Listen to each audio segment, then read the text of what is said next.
The Book of Ruth, chapter 1, in isiXhosa.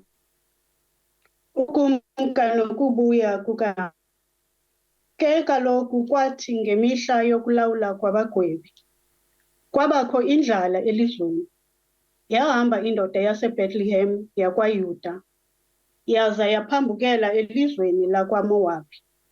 Yona nomkayo noonyana bayo bobabini. Ke igama laloo ndoda lalingu-Elimeleki. Igama lomkayo linguNaomi. Amagama oonyana bayo babengoMalon noKilion, bengema-Efrata aseBethlehem yakwaYuda. Baya ke elizweni lakwaMowabi, baba khona. Wafa u-Elimeleki indoda kaNaomi. Washiywa ke yena noonyana bakhe bobabini. Bazeka abafazi abangamaMoabhikazi. Igama lomnye lalingu-Opha, igama lomnye lalinguRuth. Bahlala khona iminyaka eseshumini. Bafa kananjalo bobabini ooMalon noKilion. Washiywa ke lo mfazi ngoonyana bakhe bobabini nayindoda yakhe. Wesuka yena noomolokazana bakhe ebuya elizweni lakwaMowabi, ngokuba weva eselizweni lakwaMowabi ukuba uYehova ubavelele abantu bakhe ngokubanika isonka. Waphuma kuloo ndawo abekuyo enoomolokazana bakhe bobabini. Wahamba ngendlela ebuyela ezweni lakwaYuda.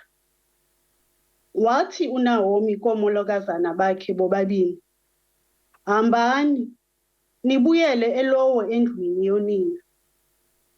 UYehova makanenzele inceba, njengoko nenze ngako kubafi nakum. UYehova makaninike nifumane indawo yokuphumla, elowo endlwini yendoda yakhe. Wabanga, baliphakamisa ilizwi labo, balila. Bathi kuye, hayi, siya kubuyela nawe kubantu bakowenu. Wathi uNaomi, buyani zintombi zam. Kungani na ukuba nihambe nam? Ndisenonyana yini na embilinini wam, ukuze babe ngamadoda kuni? Buyani zintombi zam, hambani, ngokuba sendikwaluphele ukuba nendoda. Khona ukuba ndibe ndisithi ndisenethemba, nokuba bendithe ndaba ngonendoda ngobu busuku, nokuba bendithe ndazala oonyana, beniya kuthi ngenxa yoko nilinde bade bakhule yini na? Beniya kuthi ngenxa yoko nizibambe, ningabi namadoda yini na? Hayi, zintombi zam, ngokuba kurharha kunene kum ngenxa yenu, kuba isandla sikaYehova siphumelene nam. Baliphakamisa ilizwi labo, babuya balila. U-Opha wamanga uninazala, ke yena uRuthe wanamathela kuye. Wathi yena, uyabona, umkhuluwakazi wakho ubuyele kubantu bakowabo nakoothixo bakowabo. Buya nawe ulandele umkhuluwakazi wakho.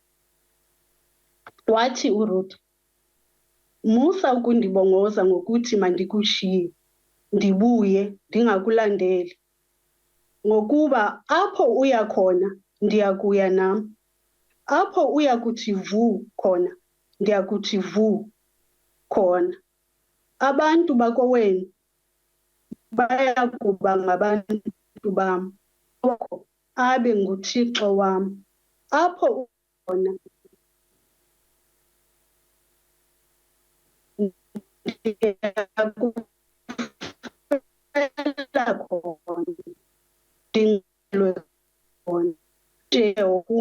ukuba uzimisele ukuhamba naye.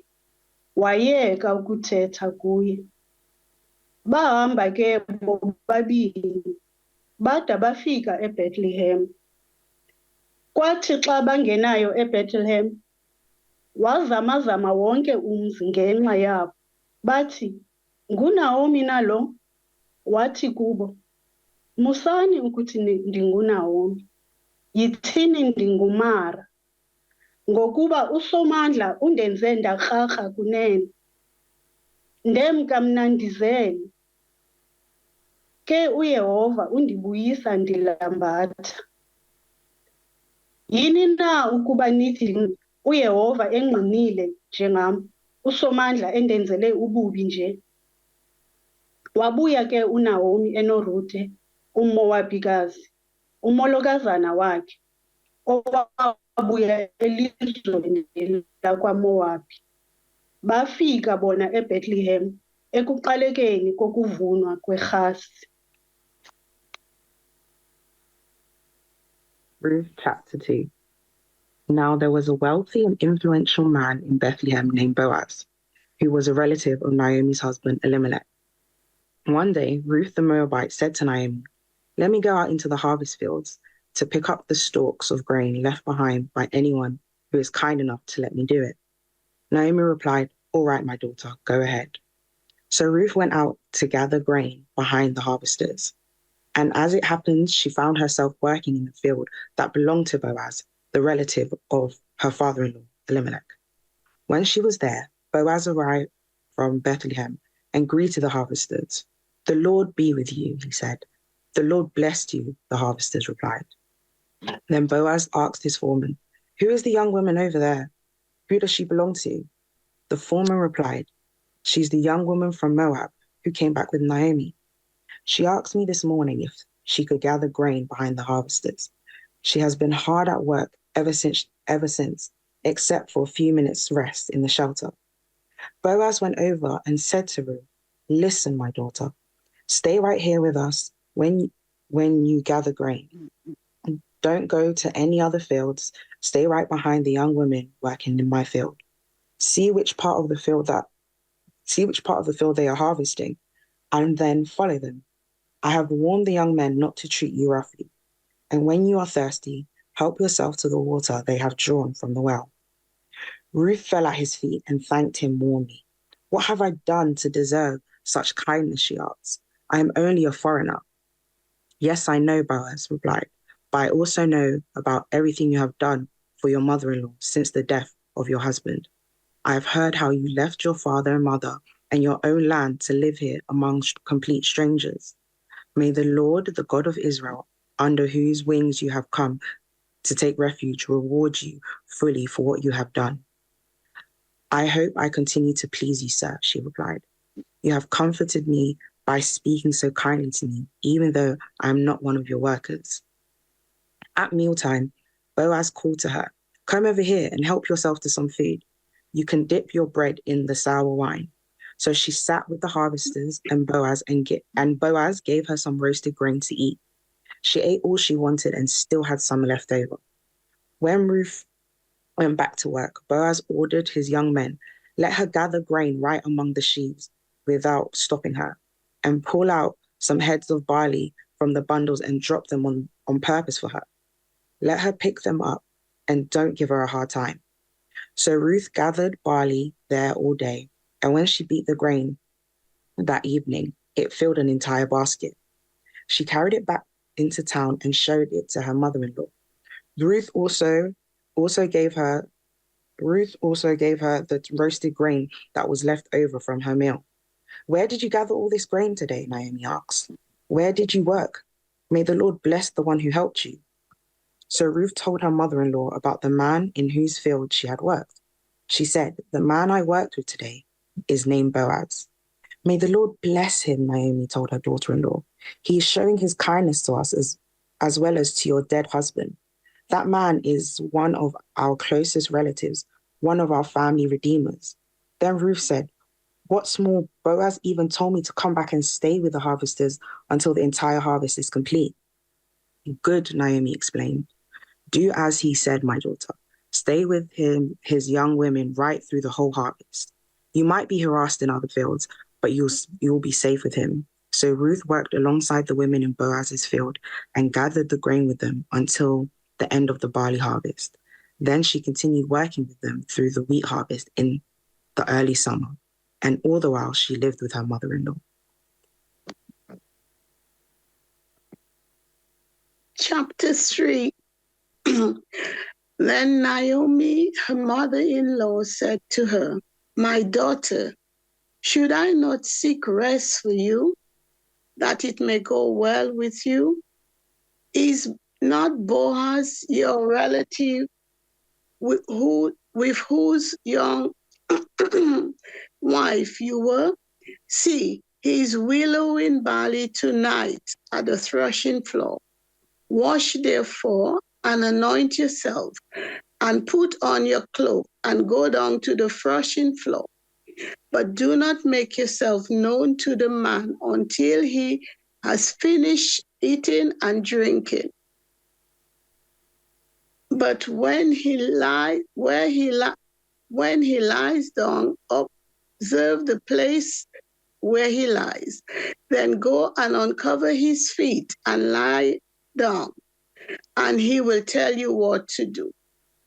And she replied, "All that you say I will do." So she went down to the threshing floor and did just as her mother-in-law had commanded her. And when Boaz had eaten and drank, and his heart was merry, he went to lie down at the end of the heap of grain. Then she came softly and uncovered his feet and lay down. At midnight, the man was startled and turned over, and behold, a woman lay at his feet. He said, "Who are you?" And she answered, "I am Ruth, your servant. Spread your wings over your servant, for you are a redeemer. And he said, "May you be blessed by the Lord, my daughter. You have made this kindness greater than the first, in that you have not gone after young men, whether poor or rich. And now, my daughter, do not fear. I will do for you all that you ask. For all my fellow tongue men know that you are a worthy woman. And now it is true that I am a redeemer, yet there is one redeemer nearer than I. Remain tonight, and in the morning, if he will redeem you, good, let him do it. But if he is not willing to redeem you, then as the Lord lives, I will redeem you. Lay down until the morning." So she lay down at his feet until the morning, but arose before one could recognize another. And he said, "Let it not be known that a woman came to the threshing floor." And he said, "Bring the garment you are wearing and hold it out." So she held it, and he measured out 6 measures of barley and put it on her. Then she went into the city. And when she came to her mother-in-law, she said, "How did you fare, my daughter?" Then she told her all that the man had done for her, saying, "These 6 measures of barley he gave to me, for he said to me, you must not go back empty-handed to your mother-in-law." She replied, "Wait, my daughter, until you learn how the matter turns out. For the man will not rest, but will settle the matter today." Chapter 4. No sooner had Boaz gone up to the gate and sat down there than the next of kin of whom Boaz had spoken came passing by. So Boaz said, "Come over, sit down here." And he went over and sat down. Then Boaz took 10 men of the elders of the town and said, "Sit down here." So they sat down. He then said to the next of kin, "Naomi, who has come back from the country of Moab, is selling the parcel of land that belonged to our kinsman Elimelech. So I thought I would tell you of it and say, buy it in the presence of those sitting here and in the presence of the elders of my people. If you will redeem it, redeem it. But if you will not, tell me, so that I may know, for there is no one prior to you to redeem it, and I come after you." So he said, "I'll redeem it." Then Boaz said, "The day you acquire the field from the hand of Naomi, you also are acquiring Ruth the Moabite, the widow of the dead man, to maintain the dead man's name on his inheritance." At this, the next of kin said, "I cannot redeem it for myself without damaging my own inheritance. Take my right of redemption yourself, for I cannot redeem it." Now this was the custom in the former times in Israel concerning redeeming and exchanging to confirm a transaction. The one took off a sandal and gave it to the other. This was the manner of attesting to Israel in Israel. So when the next of kin said to Boaz, "Acquire it for yourself," he took off his sandal. Then Boaz said to the elders and all the people, "You are witnesses today that I have acquired from the hand of Naomi all that belonged to Elimelech and all that belonged to Shilon and Malon. I have also acquired Ruth the Moabite, the wife of Malon, to be my wife, to maintain the dead man's name on his inheritance, in order that the name of the dead may not be cut off from his kindred and from the gate of his native place. Today you are witnesses." Then all the people who were at the gate, along with the elders, said, "We are witnesses. May the Lord make the woman who is coming into your house like Rachel and Leah, who together built up the house of Israel.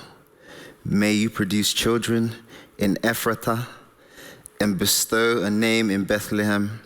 And through the children that the Lord will give you by this woman, may your house be like the house of Perez, whom Tamar bore to Judah."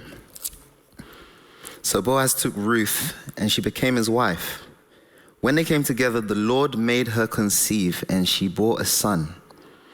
Then the woman said to Naomi, "Blessed by the Lord, who has not left you this day without next of kin, and may his name be renowned in Israel. He shall be to you a restorer of life and a nourisher of your old age. For your daughter-in-law who loves you, who is more to you than 7 sons, has borne him." Then Naomi took the child and laid him in her bosom and became his nurse. The women of the neighborhood gave him a name, saying, "A son has been born to Naomi." They named him Obed. He became the father of Jesse, the father of David. Now these are the descendants of Perez. Perez became the father of Hezron, Hezron of Ram, Ram of Aminadab, Aminadab of Nashon, Nashon of Salmon, Salmon of Boaz, Boaz of Obed, Obed of Jesse, and Jesse of David.